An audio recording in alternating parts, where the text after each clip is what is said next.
আজকে আমি আমার বাগানের পুঁইশাক দিয়ে আপনাদেরকে মুচমুচে মজাদার পাকোড়া তৈরি করে দেখাবো। পুঁইশাকের সঙ্গে দিয়ে দিচ্ছি পেঁয়াজ কুচি, কিছু কাঁচামরিচ কুচি, একটু হলুদের গুঁড়ো, ধনে গুঁড়ো,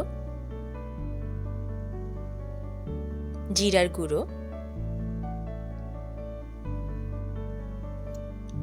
এবং স্বাদমতো লবণ। সাথে দিয়ে দিচ্ছি চালের গুঁড়ো,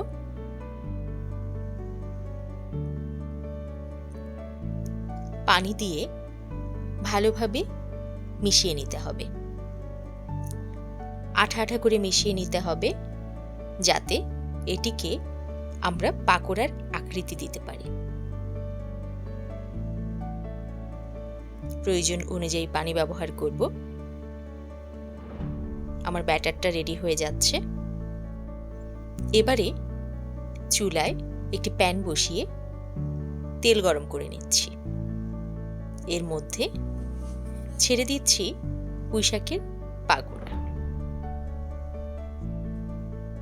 একে একে হাত দিয়ে একটু চেপে চেপে ছোট ছোট গোল করে করে ছেড়ে দিচ্ছি।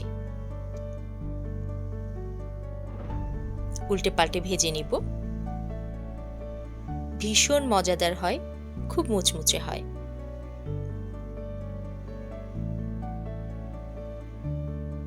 এই তো সোনালী বর্ণ ধারণ করেছে। আমার পাকোড়া রেডি হয়ে গেছে প্রায়। আমি তুলে নিচ্ছি একে একে। এই তো তৈরি হয়ে গেল মুচমুচে মজাদার পুঁইশাকের পাকোড়া। আপনারাও বাসায় তৈরি করে খেয়ে দেখবেন।